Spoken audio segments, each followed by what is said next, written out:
நாம் தேவ செய்தி கடந்து செல்வோம். சற்று நேரம் வெயில் டைம் அப்படினாலே கொஞ்சம் நம்ம பேலன்ஸ் பண்ணிக்கணும். அதனால் செய்தி கூட டைமோட முடிக்கணும்னு தான் என்னுடைய பிரயாசமும் இருக்குது. So at any cost 11:20 message முடித்து 30 நம்ம வெளியே போகிறது நல்லதுன்னு நினைக்கிறேன். ஏன்னா உஷ்ணம் அதிகமாக இருக்குது. ஸோ கர்த்தருக்கு ஸ்தோத்திரம். ஆண்டவராகிய இயேசு கிறிஸ்துவின் பரிசுத்தமுள்ள நாமத்தில் இன்றைய தேவ செய்தி இன்ட்வெல்லிங் ஆஃப் த ஹோலி ஸ்பிரிட். இந்த வருஷம் தொடங்கி பரிசுத்த ஆவியானவரை குறித்து நம்ம இன்னும் பேசலை, அதை பற்றி நமக்கு தெரிஞ்சுக்கல. நம்ம கொஞ்சம் ஞாபகப்படுத்தி ஒவ்வொரு விசுவாசிகளையும் அதனுடைய முக்கியத்துவத்தையும் கொஞ்சம் சொல்லி கொடுத்தா கொஞ்சம் எனக்கும் நமக்கும் இது ஒரு பிரயோஜனமாக இருக்கும் என்று சொல்லி நம்பி, வசனங்கள் ஏராளமாக இருக்குது. ஆயிரக்கணக்கில் பரிசுத்த ஆவியானவரும் இயேசு கிறிஸ்துவும் தேவனும் இப்படிப்பட்ட தேவ தூதர்களும் பிசாசும் இப்படிப்பட்ட சப்ஜெக்ட்ஸுங்களை எடுத்தா ஆயிரக்கணக்கு லட்சக்கணக்கான வசனங்கள் இருக்குது. இருந்தாலும் வெகு முக்கியமானது மட்டும் 2-3 சொல்லி உங்களுக்கு ஒரு எடுத்துக்காட்டுகளை சொல்லி உற்சாகப்படுத்த விரும்புகிறேன். ஸ்பெஷலி நீங்க நல்லா கவனிக்கணும், ஆவி ரொம்ப முக்கியம். ஆவி இல்லாத மனுஷன் கிடையாது. ஆனால் அந்த கர்த்தர் கொடுத்த ஆவியோடு கூட என்ன ஆவிதான் இப்போ மீந்திருக்குது நம்ம கிட்ட, எப்படிப்பட்ட ஆவி இருக்குது என்பதை நாம் சற்று கொஞ்சம் ஆராய்ந்து பார்த்து நாம் நம்மை தக்க வச்சுக்கினா தேவன் நமக்கு கொடுத்த நமக்கு சித்தத்தை நிறைவேற்ற நமக்கு போதுமானவர். மிக மிக ಪ್ರಾಮುಖ್ಯமான ஒன்று. ಸೊ ಇದು எப்படின்னா ಆದಿಕಾಂಡ 1ನೇ ಅಧ್ಯಾಯದ 2ನೇ ವಚನದಲ್ಲಿ ಓದುವ ಹಾಗೆ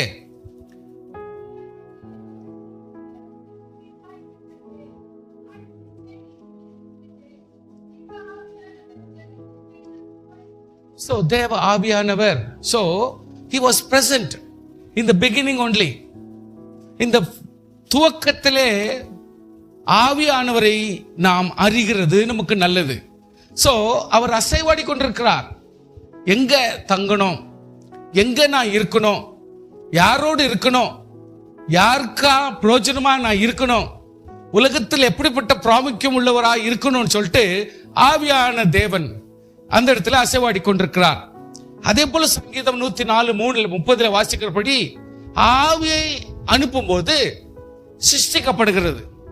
கர்த்தருடைய ஆவியை அனுப்பும் பொழுது உலகத்தில் உள்ள ஒவ்வொன்றையும் கர்த்தர் சிருஷ்டிக்கிறார். He created. So இது ஒரு முக்கியமான விஷயம். அதாவது ஆவின்றதை நம்ம அவ்வளவு முக்கியத்துவம் படுத்துறது இல்லை. ஆனால் எந்த ஒரு வார்த்தை புறப்படும் பொழுதும் ஆவி மட்டுமே அதை கேரி ஃபார்வர்ட் பண்ணும். கேரி ஃபார்வர்ட் பண்ணும் பொழுது ஒரு சத்தமாக ஒரு அசைவாட்டமாக இருக்கிறது பொருளாக மாற வேண்டுமானால் ஆவியினுடைய மகிமை நமக்குள் இருக்க வேண்டும். நல்லா புரிஞ்சுங்க. You need to get control or convert speech or நம்மளுடைய மனசாட்சி என்ன பேசுமோ அது பொருளாக மாற்றணும்னா, ஒரு ஆசீர்வாதமாக மாற்றணும்னா, மகிமையாக மாற்றணும்னா, அல்லது ஒரு செயலாக மாற்றணும்னா ஆவியானவர் மட்டுமே செயல்படுத்த முடியும். So you need to understand. நம்ம யோசிக்கிறோம் பலது, ஆனால் it has to get converted. எப்படி கன்வெர்ட் ஆகணும்? ஆவியானவர் மட்டுமே அதை கன்வெர்ட் பண்ணி கொடுக்க முடியும். நமக்கு பாசிட்டிவாக அதை செய்வார். சோ எல்லாத்தையுமே அவர் சிருஷ்டிக்கிறார். இன்னொன்னு இந்த இடத்துல சொல்லப்படுகிறது, ஆதியாகமம் 2:7 வாசிக்கிறோம், ஜீவ சுவாசத்தை அவன் நாசியில் ஊதுகிறார். So the spirit of God, a spirit of God is induced in our body as a prominent every second workmanship. தினம் எல்லா நொடிகளும் செயலாக்கம் கொள்ளத்தக்க ஒரு ஆவியின் மகிமையை கர்த்தர் சுவாசம் என்கிற பெயரிலே மனுஷனுக்கு ஊதி இருக்கிறபடினால் இன்று ஒவ்வொருவரும் நாம் சுவாசித்துக் கொண்டிருக்கிறோம். அப்படின்னு சொன்னால் ஆவியானவர் நமக்குள்ளே இருக்கிறார் என்றுதான் அர்த்தம். ஆனால் சிலர் ரெக்கக்னைஸ் பண்ணிக்கிறாங்க, சிலர் ரெக்கக்னைஸ் பண்ணிக்கிறது இல்லை. ஒரு தேவனை அறியாதவர் அவர் இதுதான் தேவனுடைய ஆவி, தேவன் நமக்கு கொடுத்த ஆவின்றத அவங்க புரிஞ்சுக்கிறதுக்கு முடியறதில்ல. பட் நம்ம அதை பலனாக மாற்ற முடியும், மெட்டீரியலாக மாற்ற முடியும், ஆசீர்வாதமாக மாற்றிக்கொள்ள முடியும். சோ இந்த இடத்துல இன்னொரு வசனம் சொல்லுது, சங்கீதம் 139:7-8 வாசிக்கிறோம், அந்த ஆவிக்கு மறைவாக யாரும் எங்க போக முடியாது. அப்படின்னா என்ன அர்த்தம்னா, totality of the universe is occupied by the spirit. உலகத்தின் அங்கமாய் தேவனுடைய ஆவியினாலே நிரப்பப்பட்டிருக்கிறது. அந்த தேவ ஆவியினுடைய நிரப்புதல் இல்லாத இடம் உங்களால் கண்டுபிடிக்க முடியாது. அதாவது மறைவான இடமை நாம் எப்பொழுதுமே கண்டுபிடிக்க முடியாது என்பதை இந்த இடத்துல சொன்னால், வானத்தில் ஏறினாலும், சமுத்திரத்தை பார்த்தாலும், சமுத்திரத்தின் கடையாந்திரங்களில் போனாலும், உம்முடைய கை ஆசீர்வாதத்தின் கை, உதவுகிற கரம் அந்த இடத்துல இருக்கிறது என்பதை ஞாபகப்படுத்துகிறாங்க. சோ இந்த ரோமன்ஸ் 8:14 வாசிக்கிறோம், மேலும் எவர்கள் தேவனுடைய ஆவியிலே நடத்தப்படுகிறார்களோ, so who should be led by the spirit of the Lord, கர்த்தருடைய ஆவியினாலே நடத்தப்பட்டா அவங்க தான் கர்த்தருடைய பிள்ளை, அவங்க தான் கர்த்தருடைய பிள்ளை. சோ நம்ம கர்த்தருடைய பிள்ளையானால் உலகம் முழுவதிலும் தேவாவியில் நிரம்பி இருந்தா, அது நாம் ஆவியினாலே நடத்தப்படும் பொழுது மட்டுமே நாம் தேவ பிள்ளைகள் என்கிற ஒரு பெயர் அல்லது அடையாளம் நமக்கு இருக்கும். சோ கர்த்தருடைய பிள்ளைகள் எப்பொழுதும் அப்பா பிதாவை என்று கூப்பிடுற உரிமை எப்போ வருதுன்னா, நம்ம தேவ ஆவியினாலே நிரம்பி இருக்கிறதுனால அது மட்டும்தான். சோ அதனால ப்ளீஸ் உங்களுடைய வாழ்க்கையில நீங்க எதை வேணா செய்யுங்க, ஆவியானவரை மறைஞ்சு நீங்க இருக்க முடியாது, ஆவியானவரை மறுத்து நீங்க இருக்க முடியாது. ஆவியானவர் நமக்குள்ளே சுவாசமாகவே இருக்கிறார். ஈவன் ஒரு செடி சுவாசிக்குது, ஒரு மரம் சுவாசிக்குது, உலகத்தில் காணப்படுகிற எல்லா இலையும் சுவாசிக்குது. அது ரிவர்சல், அதாவது டோட்டலா ரிவர்சல்லா போகுது. எப்படின்னா, அவைகள் கார்பன் டை ஆக்சைடு தேவையில்லாதது எடுத்துக்கின்னு நமக்கு தேவையுள்ள ஆக்சிஜனை கொடுக்குது. கர்த்தர் பாருங்க, அவர் எப்படிப்பட்ட ஒரு வினோதமான அதாவது ஒரு காரியத்தை மாற்றுதலாக கொடுத்து நமக்கெல்லாம் பிரயோஜனப்படுத்துறாருன்னு பாருங்க. நமக்கெல்லாம் ஆக்சிஜன் இருந்தால் தான் வாழ முடியும். Carbon di oxide definitely it's a danger, எப்பவுமே நஷ்டத்துக்குரியது, ஆபத்துக்குரியது. ஆனால் ஆண்டவர் என்ன செய்யறாருன்னா, அந்த எல்லா ஜீவராசிகளும் நமக்காக ஆகாரமாய் வச்சிருக்கிற செடி கொடி கீரை எப்பேற்பட்ட காரியங்கள் கிரீனா இருக்கிறது எல்லாமே ஆசீர்வாதத்துக்கு. ஒருவேளை உங்களுக்கு இல்லாத போகலாம், ஒருவேளை ஒரு மிருகத்துக்கோ அல்லது ஒரு பட்சிக்கோ ஒரு அது ஆகாரமாக இருக்கலாம். டோட்டலி அந்த கிரீன் என்ற ஒவ்வொரு, அதாவது அந்த சம்பந்தப்பட்ட ஒவ்வொன்றும் கார்பன் டை ஆக்சைடை எடுத்துக்கினே ஆக்சிஜனை நமக்கு கொடுக்குது. சோ எவ்வளவு அற்புதமான ரிவர்சல், எவ்வளவு அற்புதமான ஒரு மாற்றத்தை தேவன் உலகத்தில் உள்ள எல்லா ஜீவராசிகளுக்கும் கர்த்தர் கொடுத்துட்டார் பாருங்க. சோ அபைட் இன் யூ, அதாவது கர்த்தருக்குள், ஆவியானவருக்குள் உங்களுடனே வாசம் பண்ணி உங்களுக்குள்ளே இருப்பதால். அப்போ ஆவியானவர் எங்கேயோ இல்லை, நம்ம தான் நினைச்சுக்கிறோம் கர்த்தாவே எங்க இருக்கிறீர், நான் அடிபட்டு விழுந்துட்டேனே சேலம்ல, இந்த மாதிரி இடத்துல பிடிக்கிறனே, எனக்கு யாரு? நான் சொல்றேன், லிட்டரலா நீங்க புரிஞ்சுக்கணும், ஆவியானவர் அங்கே இருக்கிறார், அங்கே இருக்கிறார். நமக்கு நினைக்க தோணுது, ஆனால் அங்கே இருக்கிறவர் ஆவியானவர் என்பதை நீங்கள் மறந்து போக வேண்டாம். இயேசு கிறிஸ்துவானவர் ஒரு இடத்துல மட்டும்தான் உலகத்தில் இருக்க முடியும், ஆனால் ஆவியானவர் எல்லா இடங்களிலேயும் அவர் இருந்து செயல்பட முடியும். சோ கர்த்தருடைய பிள்ளைகளே, ஆண்டவர் ஒரு கேள்வி கேட்கிறார். எப்படின்னா, கர்த்தருடைய ஆவியை அளவிட்டு அவருக்கு ஆலோசனைக்காரனா நம்மளா இருக்க முடியுமா? அவருக்கு போதிச்சவர் யாரு? அறிவை உணர்த்துறது யாரு? நியாய வழியை உபதேசிக்கும் பண்ணுது யாரு? ஞானத்தை கற்றுக் கொடுக்கிறது யாரு? விவேகத்தின் வழியை அறிவிக்கிறது யாரு? அவருக்கு யாரு இந்த புத்தியெல்லாம் சொல்லிக் கொடுக்க முடியும்? ஞானத்தை அவர் சொல்லிக்க முடியும்? எல்லாம் அவரே தான் செய்கிறார். ஆவியானவர் நமக்கு எல்லாவற்றையும் செய்கிறபடினாலே நாம் அவருக்குள் பலப்படுவது நமக்கு நல்லது. அதாவது வசனம் நீங்க படிச்சிருக்கிறபடி ஜான் 16:13 படிக்கிற சகல சத்தியத்திற்குள்ளும் சத்திய ஆவியார்கள் வரும் பொழுது சகல சத்தியத்துக்குள்ளும் நம்மை நடத்துவார். ஹல்லேலூயா. ஸ்பெஷலி இன்னொரு இம்பார்ட்டன்ட் விஷயத்தை நான் சொல்லி கொடுக்கிறேன், வரப்போகிற காரியங்களை உங்களுக்கு அறிவிப்பார். ஸோ இது ரொம்ப முக்கியம். ஸோ நமக்கு என்ன வரப்போகுது, எப்படிப்பட்ட ஆபத்து வரப்போகுது, because we are not alert many times. நம்ம எப்படிப்பட்ட அலர்ட்னஸ்ல இருக்கிறதுல நம்ம பரவாயில்ல ரெகுலரா நடக்கிறதா நடந்துருக்குது அப்படின்ட்டு ரொம்ப கேர்லெஸ்ஸா பல நேரத்தில் போயிடுறோம். ஆனா கொஞ்சம் நீங்க அலர்ட் எடுத்துட்டீங்கன்னா நம்ம எப்பொழுதுமே தப்பிச்சு பலப்படுறதுக்கு ஒரு வாய்ப்பு இருக்கும். அதனால ஆண்டவர் சத்தியத்துக்குள் நடத்துக்கிறவரா இருந்தாலும் சரி, வரப்போகிற காரியங்களை நமக்கு கர்த்தர் தெளிவாக சொல்லுவார். அதுக்கு தான் ஜெபம்ன்றது தேவை. தனிப்பட்ட சிங்கிளா அப்படியே சைலண்டா உக்காந்து ஓவரா சோத்திர படபடன்னு பேசாதபடிக்கு அப்படியே லிசன் பண்ற ஒரு ஜெபமும் நமக்கு தேவைன்னு நான் மறுபடியும் ஞாபகப்படுத்துறேன். Believers, sometimes you need to be very much quiet and observe.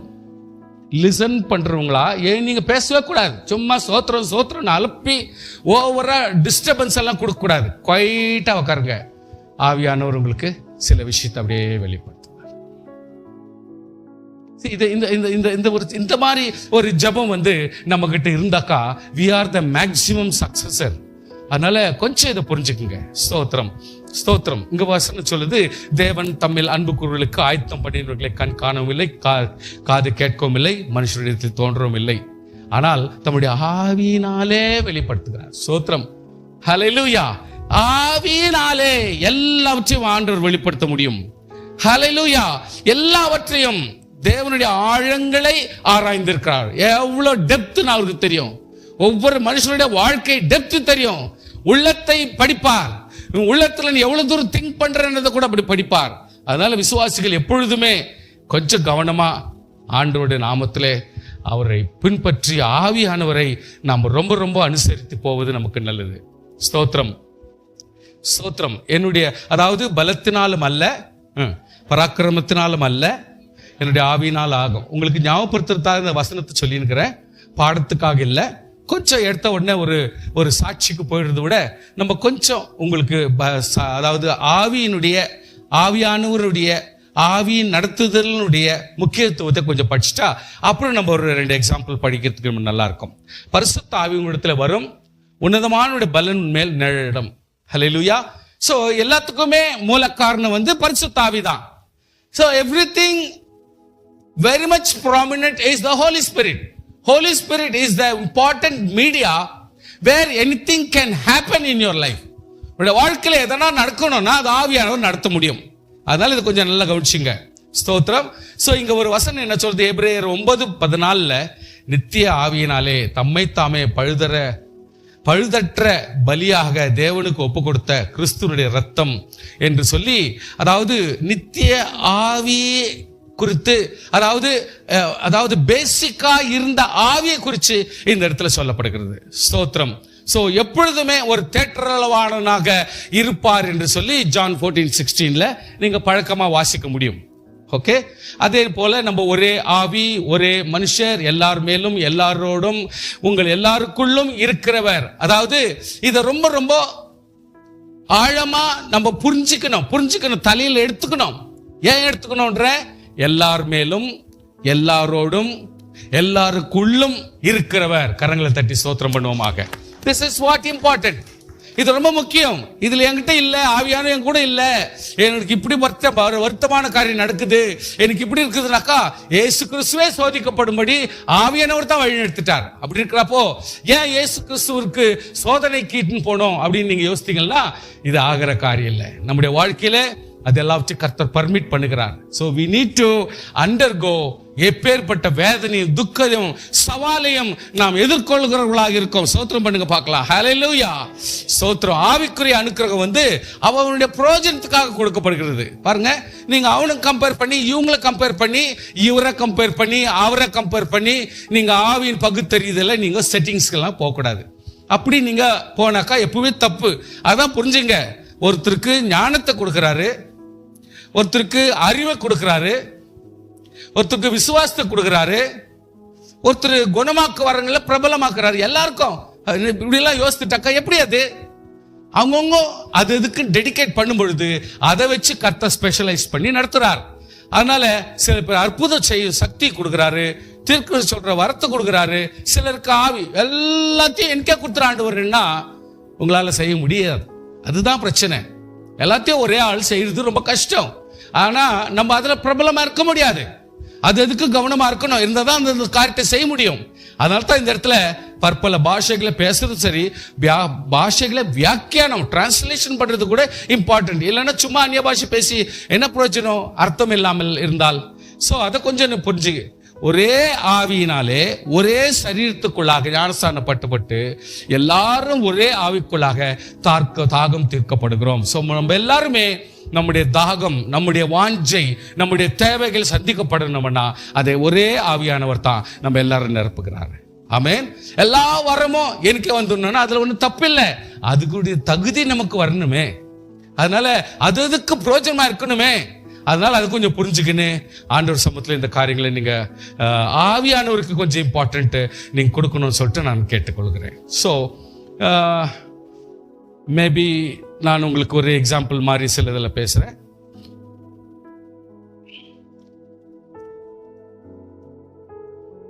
Say for example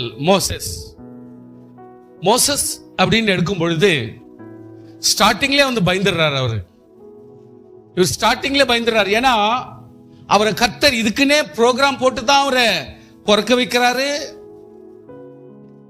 அரண்மனையிலையும் வளர்க்கிறாரு, அங்கிருந்து ஏதோ ஒரு சாக்கு போட்டு அவரை வனாந்தரத்துக்கு அனுப்புறாரு. அங்க போய் எப்படியும் இருந்துட்டு என் கதை செட்டில் ஆச்சுன்னு நினைச்சுக்கிறாரு அவரு. ஆனா அரண்மனைக்கு ஈக்குவலா வனாந்தரத்துல வாழ்ந்து முடிச்ச காலத்துல போயிட்டு ஆல்மோஸ்ட் டெட், எல்லாம் முடிஞ்சு போச்சுப்பா, இனிமேல் என் வாழ்க்கை ரிட்டையர்ட் லைஃப் அப்படின்ற ஸ்டேஜுக்கு வர்றாரு. அந்த டைம்ல கர்த்தர் வந்து கூப்பிடுறாரு, ப்ரோக்ராம் இப்பதான் ஆரம்பிக்குதுன்றாரு. கரம் தட்டி ஸ்தோத்திரம் பண்ணுங்க. இப்ப சொல்லுங்க, யாரெல்லாம் வயசாயிடுச்சுன்னு இப்ப நீங்க சொல்லுங்க. உங்களுக்கெல்லாம் யார் வயசாச்சுன்னு சொல்லுங்க. மோசே கம்பேர் பண்ணி சொல்லுங்க. 80 வயசு இப்பதான் பிகின் பண்றாரு ஆண்டவர் ஊழியத்தையே. அப்படிங்கிறப்போ நம்ம வாழ்க்கையில எல்லாம் முடிஞ்சு போச்சு, ரிட்டையர்மெண்ட் ஆயிடுச்சு, அவ்வளவுதான் என் கதை முடிஞ்சிச்சு, சோர்வு ஆயிட்டோம், டல் ஆயிட்டோம் அப்படின்னு நினைச்சீங்கன்னா கிடையாது. நீங்க இப்பதான் வாலிபரா நிக்கிறீங்க. 80 வயசுல தான் நீங்க வாலிபரா நிக்க முடியும். இந்த டைம்ல அவ்வளோ ஜனங்களை, அதுவும் வணங்கா கழுத்துல ஜனங்கள், நார்மல் ஜனங்களை நடத்திடலாம். வணங்கா கழுத்துள்ள ஜனங்களை நடத்தணும்னா அதுக்கு எவ்வளோ வெளிப்பாடு வேணும், அதுக்கு எவ்வளோ தரிசனம் வேணும், அதுக்கு எவ்வளோ ஆவியினுடைய அனுக்கிரகம் வேணும். ஒரு இடத்துல ஆண்டவர் கேட்குறாரு, 70 மூப்பர்களை கூப்பிட்டு வச்சு எல்லாம் பலிபடுத்து முன்னாடி எல்லாம் வாங்கப்பான்னு சொல்லிட்டு வர வச்சுட்டு பிறகு அவர் நன்றாரு ஆண்டவர், கேளுங்க இந்த விஷயத்த. ஏண்டா ஒரு மோசே அவர் எதிரில் நின்று பேசுறதுக்கு உங்களுக்கு ஏண்டா பயம் இல்லாம போச்சுன்றாரு. ரொம்ப கஷ்டம். இதை யோசித்து பார்த்தா ஆண்டவராகிய கர்த்தரே ஒரு விசுவாசியை இவ்வளோ மேன்மைப்படுத்தி பேச முடியுமா அப்படின்னா இது ரொம்ப ஆச்சரியமான விஷயம். நம்மெல்லாம் இன்னும் எவ்வளோ தூரத்துக்கு ஆண்டவருக்கு நன்றியா வாழ முடியுமோன்னு நமக்கு தெரியல. ஆண்டவர் சொல்றாரு, மோசே எதிரில் மூஞ்சிக்கு மூஞ்சி நின்று பேசுற அளவுக்கு உங்களுக்கு தைரியம் வந்துச்சு, ஏன் உங்களுக்கு பயம் இல்லாம போச்சுன்றாரு. அப்புறம் தான் ஆண்டவர் என்னன்றாரு, ஜஸ்ட் மோசே மோசே மோசே கொஞ்சம் கவனிக்கிறீங்களா, எனக்கு கவனிக்கிறீங்களா? மோசே உங்ககிட்ட இருக்கிற ஆவியில கொஞ்சம் இவங்க மேல கொடு, உங்ககிட்ட இருக்கிற ஆவியில கொஞ்சம் இவங்களுக்கும் கொடுப்பா, அப்பதான் உன்ன மாதிரி ஆவி அவங்களுக்கு வரும். ஸ்தோத்திரம், ஹல்லேலூயா. அப்போ ஒருவேளை அங்க இருக்கிற ஜனங்களும் மோசே பார்க்கும்போது இவன் என்ன பெரிய ஆண்டவர் சொல்லிட்டான் நடத்த சொல்றான், நடத்தின்னு போறான், இதுல என்ன பெரிய கதை, போலாம் விடு, என்ன ஆஃப்டர் ஆல் என்ன அரண்மனை வாழ்க்கையை நடத்தினுக்கிறோம், வனாந்தர வாழ்க்கை தானே, இது என்ன பெரிய சாதனை அவங்க நினைச்சிருக்கலாம்.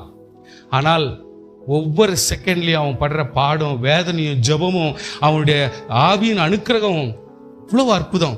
அது யாருக்கு தெரியும்? மோசேக்கு தான் தெரியுது. அதனால தான் ஆண்டவர்ன்றாரு, அவங்ககிட்ட எப்படி நீ கொஞ்சம் கூட பயமும் இல்லாம போச்சு, அவர்கிட்ட நீ பேசுற அளவுக்கு எதிர்த்துன்னு கர்த்தர் உன்னை மட்டும் தான் கூப்பிட்டாரா, எங்களெல்லாம் கூப்பிடலையா அப்படின்னு பேசுற அளவுக்கு உனக்கு தைரியம் வந்துச்சே, உனக்கு பயம் இல்லாம போயிடுச்சா அப்படின்றார் ஆண்டவர். சுவாசியே, கர்த்தருக்குள் நம்ம பரிசுத்தமா ஆண்டவருக்கு ஆசீர்வாதமா நம்ம இருந்துட்டா என் தேவனாகிய கர்த்தர் நம்ம புரிஞ்சு கொண்டு நம்மளை அற்புதமாகவே நடத்துவார். ஹல்லேலூயா. லைஃப் எல்லாம் அவ்வளவுதான். யோசித்து பாருங்க, நீ எவ்வளவு நாளைக்கு கர்த்தர் வைப்பாரோ அது வரைக்கும் நம்ம இருந்து நம்ம முடிச்சுட்டு போனோம்னா ப்ரோக்ராம் கரெக்டா நம்ம கீழ்ப்படிஞ்சு இருக்கணும், செயல்படணும். ஆமென். ஆண்டவருடைய வார்த்தைக்கு கீழ்பட்டு இருக்கணும், ஆண்டவருடைய குடும்பத்துக்கு நம்ம அடிபணிந்து இருக்கணும், ஆண்டவருடைய சொற்படி கேட்கணும், ஆண்டவர் நம்மளெல்லாம் நம்முடைய வாழ்க்கையில இந்த காரியங்களை திட்டமிட்டு இவர்கள் மூலமாய் நடத்தும்படி உங்களுக்கு ஒரு ப்ரோக்ராம் கர்த்தர் போட்டு வச்சிருக்கிறார். அதை உங்களை கொண்டே கர்த்தர் நடத்துவார். ஹல்லேலூயா. இஃப் யூ ஆர் மோசே கொண்டே காரியங்களை நடத்துவார். அதை தூக்கின்னு போய் அவனால் முடியல இன்னொருத்தங்கிட்ட கொடு, நான் கர்த்தர் அதை கொடுக்க மாட்டான். ஸோ கொஞ்சம் புரிஞ்சுங்க. என் வீட்டில் எங்கும் உண்மை உள்ளவன்னா இந்த வார்த்தைக்கு அதை போனா கிட்டத்தட்ட ஒரு 5 பிரசங்கம் பண்ணலாமா? 5 பிரசங்கம் பண்ணலாம். Because I have to bifurcate. ஆண்டவருடைய வீடுனா எதெல்லாம் ஆண்டவருடைய வீடு, ஆண்டவருடைய வீடுனா எங்கெங்கெல்லாம் இருக்குது, எப்படி எல்லாம் இருக்குது, அது என்னென்ன மாதிரி விதத்துல இருக்குது அப்படின்றத நம்ம பிரிச்சு எடுத்துட்டு வரணும். அவ எல்லாவற்றிலும் மோசே உண்மை உள்ளவனா இருக்கிறான் என்றால் இன்னைக்கு கர்த்தர் நம்மளை எப்படி தகுதிப்படுத்துறாரு பாருங்க. ஆமென். என் வீட்டில் எங்கும் உண்மை உள்ளவன் என்ற சிம்பிள் வேர்டு தான். ஆனால் அவருடைய வீடுன்றது it has to be described very properly. ரொம்ப அருமையா அவருடைய வீடுனா எது, எங்கெங்க வாசமா இருக்கிறார், அவர் எப்படியெல்லாம் வாசமா இருக்கிறார், அவருக்கு எப்படியெல்லாம் ஒரு மேன்மை இருக்கிறது, எந்த ஒரு மகத்துவங்களில் இருக்கிறார், எங்க ஒரு மேன்மையான காரியங்கள் இருக்கிறார், அவருடைய பேச்சு எப்படி, அவருடைய மகத்துவ மகிமை எப்படி, அவருடைய அதிசயம் எப்படி, அவருடைய ஆற்றல் என்ன, இதெல்லாம் அவருடைய வீட்டினுடைய மேன்மையான காரியங்கள். ஆனா ஒருத்தன் ஆவியில நிரம்பி இருந்தா மட்டும்தான் ஆண்டவருடைய மேன்மையை நம்ம கண்டுபிடிக்க முடியும். கரங்களை தட்டி ஸ்தோத்திரம் பண்ணுங்க பார்க்கலாம். ஹல்லேலூயா, ஹல்லேலூயா. I can understand Mr. David. Mr. David வாழ்க்கையில யோசித்து பார்த்தா one of the person ஒரு worship ஒரு மீடியாவா எடுத்துக்கின்னு ஆண்டவர்கிட்ட ரொம்ப செல்லமா ஒரு பிரியமானவனா மாறுறானா அது தாவீது மட்டும்தான். worship கான்செப்ட்ல, ஆண்டவரை துதிக்கிற கான்செப்ட்ல, ஆண்டவரை மகிமைப்படுத்துற கான்செப்ட்ல, ஆண்டவரை மேன்மையாய் நினைக்கிற கான்செப்ட்லயே வனாந்தரத்துல குளிர்ச்சி இல்லாத இடம், சமாதான இடம் இல்லை, நினைச்சதை எடுத்து சாப்பிடுற இடம் இல்லை, இளைப்பாடுறதுக்காக இடம் கிடைக்குமோ சொல்ல முடியாது, நினைச்ச டைம்ல தண்ணி கிடைக்குமோ அதுவும் சொல்ல முடியாது. ஆனால் நான் சொல்றேன், என் ஆண்டவரை துதிப்பதே என்னுடைய நோக்கம் என்று சொல்லி அதனுடைய பார்ட் பிசினஸா தான் அவன் ஆடுகளை மேய்க்கிறான். புரியுதுங்களா? It is a part business தான். ஆனா what is his main business? worship. ஸ்தோத்திரம் சொல்லுங்க பார்க்கலாம். கரங்களை தட்டி ஸ்தோத்திரம் பண்ணுங்க பார்க்கலாம். his main business is worship. நான் யோசிப்பேன், பாட்டு தொடங்கிட்டான் போல, அதனால தான் சிங்கம் கூட பலவீனம் ஆயிடுச்சுன்னா, இவன் பாட்டு தொடங்கிட்டான் பொழுது கரடி கூட சக்தி இல்லாத போயிடுச்சு பொழுது, இவன் ஈஸியா அதை ஒரு சின்ன வேக வச்ச எலும்பு மாதிரி அப்படி பிடிச்சி இழுக்கிறான் பொழுது அவன். ஏன்னா கர்த்தர் அவனுடைய வர்ஷிப்லயே அற்புதத்தையே அப்படியே அடக்கி வச்சுட்டாரு. ஹல்லேலூயா. அவனுடைய வர்ஷிப்லயே அவனுக்கு வேண்டிய ஆறுதலை அடக்கி வச்சுட்டாரு. ஹல்லேலூயா. அவனுடைய சந்தோஷத்தையும் அந்த வர்ஷிப்லயே வச்சுட்டாரு. அதனால அவன் பாடும் பொழுது எல்லாம் மறந்து அப்படியே இஷ்டத்துக்கும் அவன் பாடி கர்த்தனை துதித்து மகிமைப்படுத்துகிற ஒரு அனுபவம். கர்த்தருடைய பிள்ளைகளே, greatest thing somebody can occupy somebody is the music. ஒரு மியூசிக் இருந்தா அதுல மயங்காத ஒருத்தக்கிறார்னா அவன் முட்டாளா தான் இருக்கணும், அவன் பிரயோஜனமற்றவனா தான் இருக்கணும். ஆனால் அந்த ஒரு மியூசிக்கு கூட ஆவிக்குரிய தேவனை கனப்படுத்த ஆரம்பிச்சிட்டா அதுல ஆண்டவராகிய கர்த்தர் வல்லமையும் மகிமையும் தேவ கிருபையும் தேவ மகத்துவத்தையும் அதுல அடக்கி போடுவார். இதுக்கு எக்ஸாம்பிள் யாருன்னா டேவிட், மிஸ்டர் டேவிட். ஹல்லேலூயா. மிஸ்டர் டேவிட் வேற யாருமே கம்பேரிசன் கொடுக்க முடியாது ஐயா. வேற யாருமே பைபிள்ல பாருங்க அப்படி ஆண்டவர் ஒருத்தர் எப்படிப்பட்ட ஒரு சூசிங்க, ஒரு தெரிந்து கொள்ளுதலை கர்த்தர் கொடுக்கிறாருன்னு பாருங்க. அவங்க பிரதர்ஸ் எல்லாமே நீங்க டேவிட பத்தி வாசிங்கன்னா அழகு, வீரியம், சக்தி, எல்லா வித அம்சமும் அவங்க பிரதர்ஸ்க்கு இருந்த எல்லா அம்சமும் இவங்கிட்ட இருக்குது. லாஸ்ட்ல கேட்கிறப்போ அப்படித்தான் சொல்றாங்க. ஆனால் இவனை இதுக்காக ஒதுக்கி வச்சிட்டாங்க. நோ வரி. கர்த்தர் குடும்பமும் நம்ம மதிச்சு நமக்காக என்ன ஒதுக்குறாங்களோ அதை செய்யும் பொழுது ஆண்டவராகிய கர்த்தர் அல்டிமேட்டா அவ்வளவு பெரும் போர் சேவகர்கள் மத்தியில அவங்க போய் ஒரு போர் சேவகனா தான் உட்கார முடியும், கொடுக்கிற சாப்பாடு சாப்பிட்டுக்க முடியும். ஆனால் தாவீது அப்படி இல்லை. ராஜாவுக்கு முன்னாடி போய் நிற்கிறான். யாருக்கு காவலன்? ராஜாவுக்கே காவலனா கர்த்தர் வைக்கிற நிலைமைக்கு வந்துச்சு. பாத்தியா? ஸ்தோத்திரம் பண்ணுங்க பார்க்கலாம். ஹல்லேலூயா. ராஜாவுக்கே காவலனா வைக்கிற அளவுக்கு கர்த்தர் மாற்றி விட்டுட்டாருன்னா நான் சொல்றேன், நீ தாண்டா ஆபீசர், நீ என்ன பார்த்துக்கணும்டா. என் ராஜ்யத்துல உனக்கு தாண்டா மரியாதை, உனக்கு தாண்டா அந்த, ஏன்னா ஆவியின் மகிமை உங்ககிட்ட இருக்குது, உங்க பிரதர்சன் கிட்ட எவ்வளவு இருக்குதுன்னு தெரியல. ஆனா உங்ககிட்ட இருக்கிற தேவ மகிமை எனக்கு எதிரில் இருக்கிறது எவ்வளவு சேஃப்டியாக தெரியுமா அப்படின்னு நினைக்கிறான் சவுல்.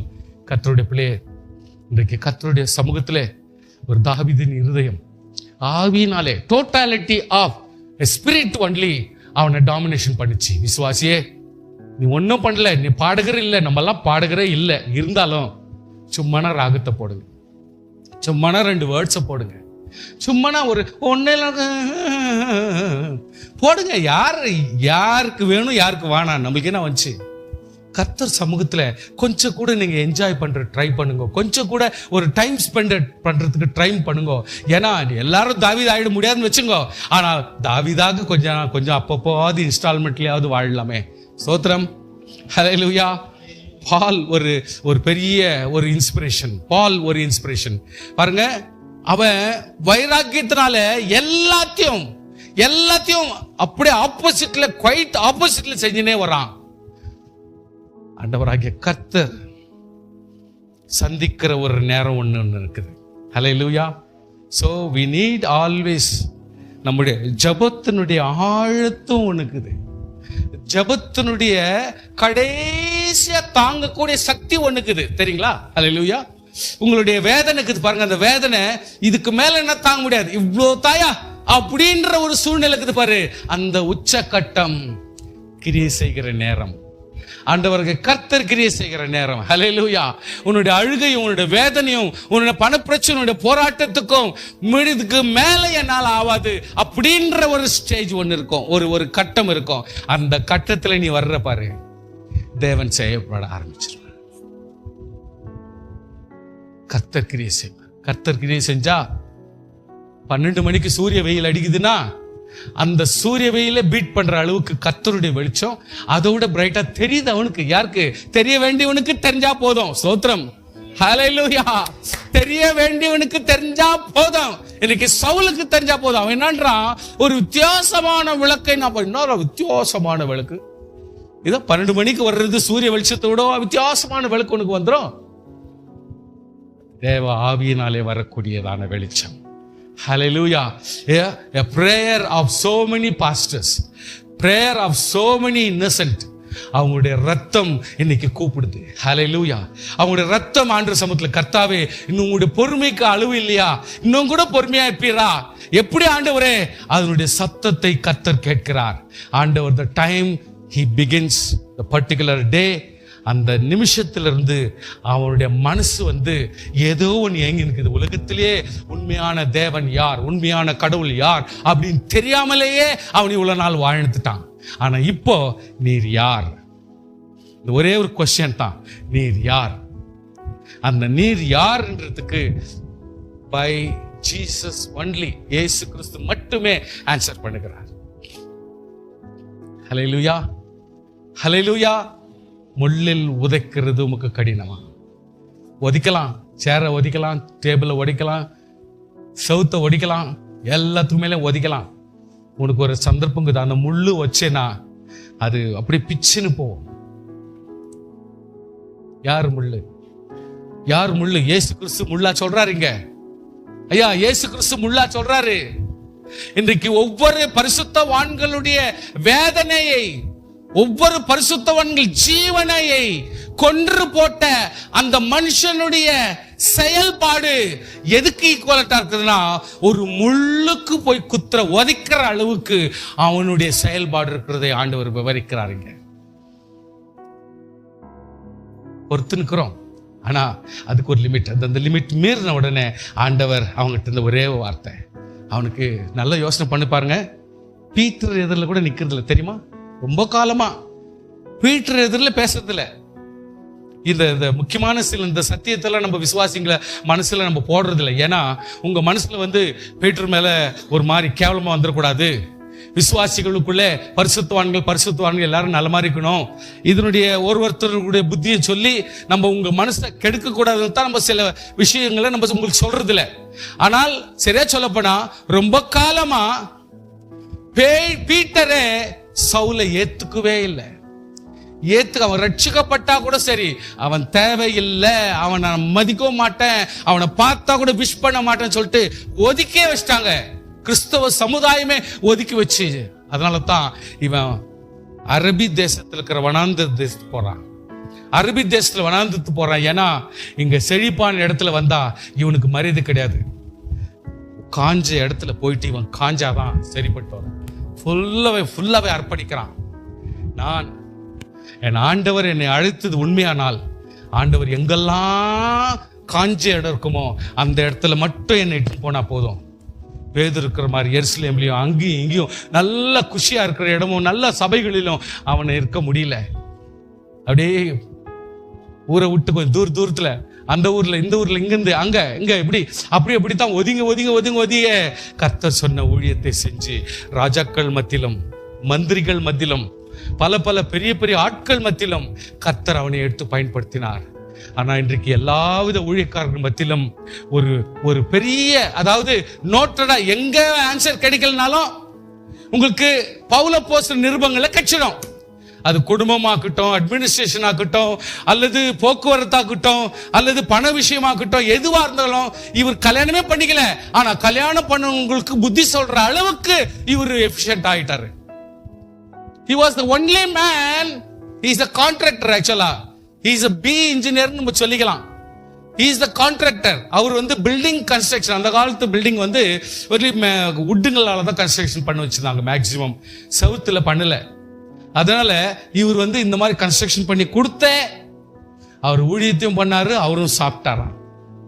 விருப்பப்பட்டு கொடுக்கும் பொழுதுதான் வாங்கினார ஒழிய அவர் சொந்த கையாலே நான் வேலை செஞ்சேன் அப்படின்றார். ஹல்லேலூயா. அது ஜனங்க ஏத்துக்கிறது இல்ல, பேதுரு ஏத்துக்கிறது இல்ல, இருக்கிற சீஷர்களை ஏத்துக்கல, யாருமே ஏத்துக்கல. ஏன்னா பவுல்னாக்கா ஆனாடாப்பா அவகாசம், என்னைக்கு சீரிடுமோ என்னைக்கு பீரிடுமோ அப்படின்னு சவுலோட யாருமே சேர மாட்டாங்க. No problem. ஆண்டவர் என்னை அழைத்தார், அவர் கடைசி வரைக்கும் என்னை நடத்துவார் என்று சொல்லி இந்த எல்லா சீஷர்களை பார்க்கிலும் அதிகமாய் எழுதினவர்களும் ஆலோசனை கொடுத்தவரும் நல்ல தைரியம் பண்ணவரும் குடும்பத்துக்கும் எல்லாத்துக்குமே சகல ஆலோசனை கொடுத்தவரும் எல்லாரை பார்க்கிலும் அதிகமாய் பசியும் பட்டினும் எல்லாத்தையும் சகிச்சவர் பவுல் மட்டுமே. சுவாசிகள் கொஞ்சம் புரிஞ்சுங்க. It is only by spirit. மனுஷன் பார்த்தாங்க, எந்த மனுஷன் அவரை தேற்றினார் சொல்லுங்க? மனுஷன் ஆறுதல் படுத்திட்டாருன்னா எந்த மனுஷன் ஆறுதல் படுத்திட்டாரு? ஆவியானவர் மட்டுமே என்று பவுலை ஆதரித்தார். ஹல்லேலூயா. ஆவியானவர் மட்டுமே பவுலுக்கு ஆறுதலை கொடுத்தார். ஜெயில இருக்கிறப்ப கூட அவங்க தான் ஆவியானவர் தான் ஆறுதல் கொடுத்தார். அங்கேயே ஒரு ரைட்டிங்ஸ் எழுதுறார், நிருபங்களை எழுதுறார் ஜெயிலன்னா. அப்போ எப்படி இருக்கும் பாருங்க. அப்போ ஆறுதல் யாரால? மனுஷனால இல்ல, தேவனுடைய ஆறுதலாலே அவள் வாழ்ந்து கொண்டார். அதனால தான் அவரால் இருந்து முடிச்சு. So let me finish one thing. Esther ஒரு சகாப்தம், மொர்தெகாய் ஒரு சகாப்தம். இவங்க எல்லாருமே நம்ம நினைக்கிறோம் மனுஷர். நோ, சில விஷயத்துக்காகவே தெரிந்து கொள்ளப்பட்டவர்கள், சில காரியத்துக்காகவே அவர்கள் உருவாக்கப்பட்டு இருக்கப்படத்தக்கவர். ஆண்டவர் அதாவது எவ்வளவு அற்புதமா, யாருமே இல்லாத, தனக்குன்னு யாரும் இல்ல, அப்பான்னு கூப்பிடுறதுக்கு இல்ல, அம்மான்னு கூப்பிடுறதுக்கு இல்ல, பிரதர்ன்னு கூப்பிடுறதுக்கு இல்ல, சிஸ்டர்ன்னு கூப்பிடுறதுக்கு இல்ல, அல்லது யாரோ ஒருத்தர் தங்கச்சின்னு கூப்பிடுறதுக்கு இல்ல, ஹலோ அப்படின்னு கூப்பிடுறதுக்கு இல்ல. இதெல்லாம் யோசித்து பார்த்தா பைத்தியமே பிடிச்சிடுங்க. எல்லாம் இருந்து கூட சேலத்தில் ஒரு அடிபட்டப்போ ஐயோ எனக்கு யாரும் இல்லைன்ற ஸ்டேட்மெண்ட் வந்துச்சு. பாத்தீங்களா? உலகத்துல தாங்கிறோம், ஆனால் உன்னோட நியரஸ்டா இருக்கக்கூடியவர் ஆவியானவர் மட்டுமே. அவர் உன்னோட பேசுவார். நீ அதுல கொஞ்சம் ஊறிட்டேனா நீ ஆறுதல் அடைய முடியும். அதை கொஞ்சம் நீ ஆவியின் அனுக்கிரகத்தை கொஞ்சம் புரிஞ்சுக்கினீங்க வச்சுங்கோ, அப்படியே கிளியர் அண்டர்ஸ்டாண்ட் பண்ணிக்கணும். கர்த்தர் உன்னை அப்படியே தொடர மாதிரியும், உன்னை தைரியப்படுத்துற மாதிரியும், உன்னை அப்படியே சமாதானப்படுத்துற வார்த்தையும் அப்படியே உனக்குள்ளாக வந்துடும். இதை விட ஒரு ஆறுதல் எங்கேயுமே கிடைக்காது. That is the dwelling in the spirit. ஆவிக்குள்ள அணுக்கிற இருக்கிறதுன்றது அதுதான் மீனிங். கர்த்தருடைய பிள்ளைகளே, உலக பிரகாரமா நம்ம செயல்படுறது நல்லதுதான். ஆனால் நம்மள ரட்சிக்கப்பட்டவங்க கொஞ்சம் ஆவியில நீங்க கொஞ்சம் உள்ள கொஞ்சம் நுழையணும். ஆவியில கொஞ்சம் உள்ள நுழைஞ்சு வாங்க. எப்படின்னா, எப்பவுமே முடியலன்னா கூட பரவாயில்ல, கொஞ்சம் உள்ள வாங்க. அற்புதமா கர்த்தர் நடத்துவார். சும்மா அப்படியே பாருங்க, இந்த ஆவிக்குள்ள நிரம்பிட்டு ஒருத்தரை மனசுல வச்சுக்கின்னு ஜஸ்ட் ஒரு ப்ரேயர் பண்ணீங்களா போதும், உடனே மிராக்கிள் நடந்துரும். அதுதான் மிராக்கிள் சார், அதுதான் மிராக்கிள்.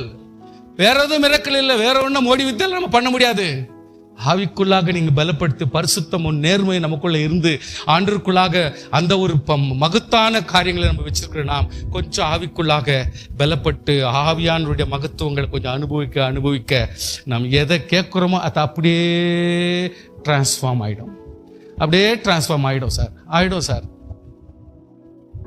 பிரியாணி, பணம், பொருள் இது அப்படியே ஸ்டாக்னண்டாகவே இருக்கும், அப்படியே இருக்கும், மாறவே மாறாது. ஆனால் ஆவிக்குரிய செயல் எப்பொழுதுமே உனக்கு வினோதமாக இருக்கும். உன் உள்ளத்தை அப்படியே பறிகொடுத்துற அளவுக்கு அற்புதமா கர்த்தரோட மாத்திருவார். ஆமென். கர்த்தர் எவ்வளவு ஆச்சரியமா இன்றைக்கு யாரும் இல்லாமல் கூட ஜஸ்ட் ஒரு வாய்ஸ் தனக்கு சொல்ற ஒரு வாய்ஸினுடைய வார்த்தையை கீழ்ப்படிந்து, அந்த வாய்ஸ் தான் பரிசுத்த ஆவியானவர். அந்த மொர்தெகாயினுடைய வார்த்தை தான் பரிசுத்த ஆவியானவர். It is equal to the holy spirit. அந்த வார்த்தையின் பிரகாரம் மகளே, இந்த கதைக்காகத்தான் கர்த்தர் ஒருவேளை உன்னை தெரிஞ்சுக்கினார்னு நினைக்கிறேன். ஒருவேளை இந்த சூழ்நிலைக்காகத்தான் கர்த்தர் உன்னை கொண்டாந்து ராஜமேன்மை விட்டாரோ என்னவோ, ராணியா வச்சிட்டாரோ என்னவோ. நீ அமைதியா இருந்தா சான்ஸ் உன்னை விட்டு பறி போயிடும். உனக்கு அந்த சந்தர்ப்பத்தை கொடுத்த கர்த்தருக்கு நீ பிரயோஜனம் இல்லாதவன் மாறிடும். கீழ்ப்படிதல், உபவாசம், ஜெபம், எந்த ஒரு காஸ்ட் கிடையாது. எந்த ஒரு காஸ்ட் இல்லவே இல்லை. பணம், பொருள் எதுவுமே இல்லை. Just dedication, just mind development, mind concentration, அவ்வளவுதான். இன்னைக்கு ஆண்டவராகிய கர்த்தர் ஆகாஸ்வர் மனசை திருப்புறாரு. ராஜா, நான் உங்ககிட்ட பேசணும். மைண்டை கொடுக்குறாரு. ஐயோ, ராணி கேட்கறத நான் செய்யணுமேன்ற ஆசை வர வைக்கிறதே கர்த்தருடைய ஆவியானவர். ஸ்தோத்திரம், ஹல்லேலூயா. கர்த்தருடைய ஆவியானவர் அதை கிரியை செய்கிறார். இன்றைக்கு உலகத்திலே எத்தனையோ பேர், நீங்க ஒருவேளை நீ பார்த்து உலக பிரகாரமா நீ பார்த்தா கூட சரி, அழகுன்றது என்னன்னா மீனிங் உங்களுக்கு யாருமே சொல்ல தெரியாது, எனக்கும் சொல்ல தெரியாது.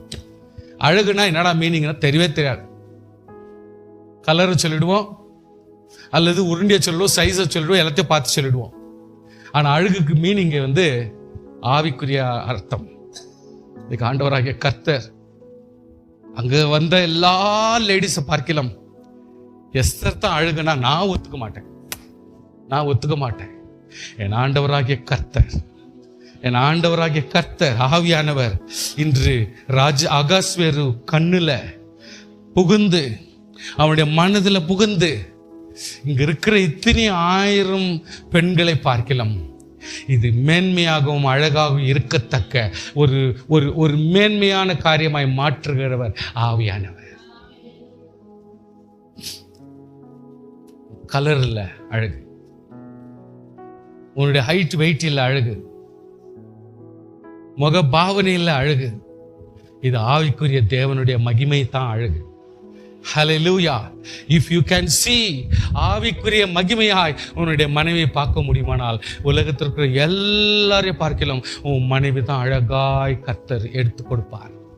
இஃப் யூ கேன் அண்டர்ஸ்டாண்ட் இந்த கான்செப்டை கொஞ்சம் நீங்க புரிஞ்சுக்கிறதுனாலே போதும், ஆண்டவராகிய கர்த்தர் உன்னை ஆசீர்வாதமாக வைப்பார். ஹல்லேலூயா. நீ எதிர்பார்க்கிற உலகத்துல யார் வெகுந்த அழகு, முதல்ல மேன்மை நினைப்பாயோ, அந்த ஸ்டேஜ் கர்த்தர் உன்னை ஆசீர்வாதம், உன் குடும்பத்தை ஆசீர்வதிக்க முடியும். அதுதான் அழகு. நாட் பிகாஸ் உன்னுடைய விவரம் இல்லை அழகு, நீ சொல்ற விவரம் இல்லை, ஆண்டவராகிய கர்த்தர் இன்றைக்கு எஸ்தர் அந்த டைம்ல இருக்கிற யூதர்களை எல்லாம் உலகம் முழுக்க யூதர்களை காப்பாற்ற வேண்டும் என்ற கான்செப்ட் அன்னைக்கு இருந்துச்சு. கர்த்தர் அதை காப்பாற்றி விட்டார். அவ்வளவுதான், முடிஞ்சிச்சு. எஸ்தர், யூ மே கோ. அவ்வளவுதான் சார். எவ்வளவு தூரத்துக்கு கர்த்தர் நம்மளை வைக்கிறாரோ, எந்தெந்த காரியத்துக்காக கர்த்தர் வைக்கிறாரோ அந்த போர்ட்ஃபோலியோ கரெக்டா எடுக்கலாம், செய்யலாம். ஆண்டவருக்கு நன்றி சொல்லிட்டு மற்றவங்களுக்கு இடம் கொடுத்துட்டு பாரமா இல்லாதபடி நம்ம போயிடணும் சந்தோஷமா. சும்மா அங்கேயே உட்காந்துக்குன்னு டென்ட் போட்டுக்குன்னு ஓவரா இருக்கிறவங்களுக்கும் சச்சரவு கொடுத்துன்னு கூடாது. கர்த்தர் என்னத்துக்காக நம்மளை அழைச்சாரோ அந்த காரியத்தை பக்காவா செய்யணும். முடிஞ்ச அளவுக்கு அப்படி டிராக் பண்ணி இன்னும் கொஞ்சம் இருந்து இன்னொருத்தரை எக்யூப் பண்ணி அவங்கள எல்லாரும் தயார் பண்ணி நம்ம வழியை பார்த்துக்கின்னு திடீர்னு கண்ண முடின்னு போயினே இருக்கணும். அப்போதான் இன்னொருத்துக்கு இடம் வரும், நம்ம சந்ததி இன்னும் பெருசா வரும். கர்த்தர் பெரிய காரியத்தை செய்வார். ஹல்லேலூயா, ஹல்லேலூயா. நான் சொல்லுவேன், லாஸ்டா ஒன்னே ஒன்று சொல்லி முடிக்கிறேன். பிலிப், கர்த்தாவே ஸ்தோத்திரம், கந்தகேவனுடைய மந்திரி, he wants to come to Jerusalem. He has come. Jerusalem வரணும், வந்தாரு, எல்லாத்தையும் பார்த்தாரு, முடிச்சாரு. ஆனா இந்த பிரதர் கேர்ஃபுல்லா ஒரு பைபிளும் கையில எடுத்துன்னு வர்றாரு. ஏதோ ஒரு ஸ்பிரிச்சுவல் எக்யூப்மெண்ட் வச்சிருந்தாரு, அதை வச்சுக்கின்னு வந்துட்டாரு. எல்லாம் போனாரு, தொழுதாரு, முடிச்சாரு, ரிட்டர்ன் போறப்ப அவருக்கே ஒரு மனசாயிடுச்சு, கொஞ்ச நேரம் உட்காரலாம், என்ன இப்படியே மாத்தி ஓடிட்டா என்ன பண்ணுறது, கொஞ்ச நேரம் உட்காரலாம் சொல்லிட்டு உட்காந்துட்டு படிச்சுக்கிறார். அது பார்த்தா கரெக்டா ஏசாயா 53ஆம் அதிகாரம் அந்த இதெல்லாம் படிச்சிருக்கிறார். ஆவியானவர் எக்ஸாக்ட்லி பாருங்க, நீங்க நினைக்கிறீங்க கர்த்தருக்கு வேலை வெட்டி இல்ல, பிலிப்பை தூக்கின்னு போறாருனாக்கா நீங்க நினைச்சாக்கா அப்படிதான். ஆனால் ஆவியானவர் நினைக்கிறார் இதுதான் இப்பொழுது முக்கியம் அப்படின்னு நினைக்கிறார். அதனால்தான் இன்றைக்கு பிலிப்பை அந்த இடத்துல இட்டுன்னு போயிட்டு, நீ போய் ரதத்தோடு சேர்ந்துக்கோ, போய் ரதத்தோடு சேர்ந்துக்கோ.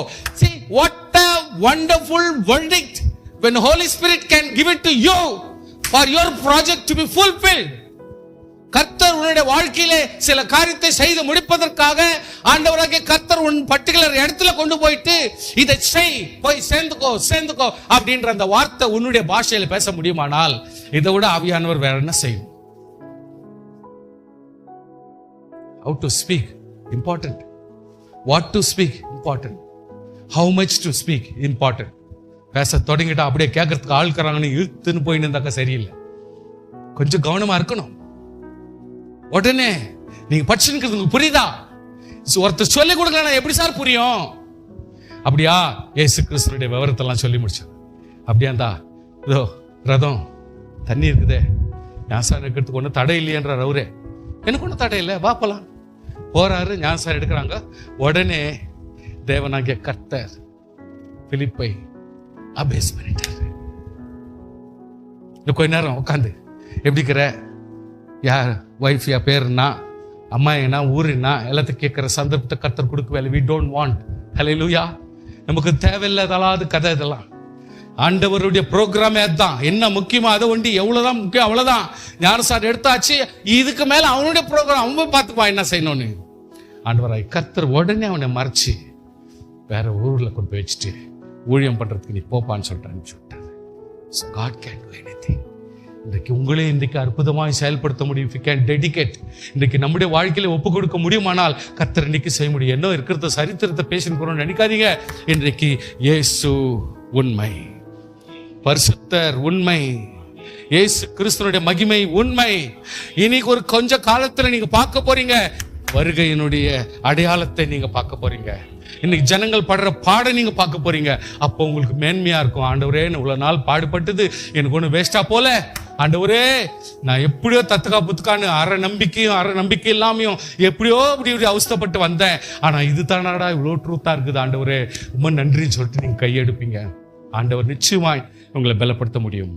தைரியப்படுங்கள். ஜெபிக்கலாமா? ஸ்தோத்திரம்.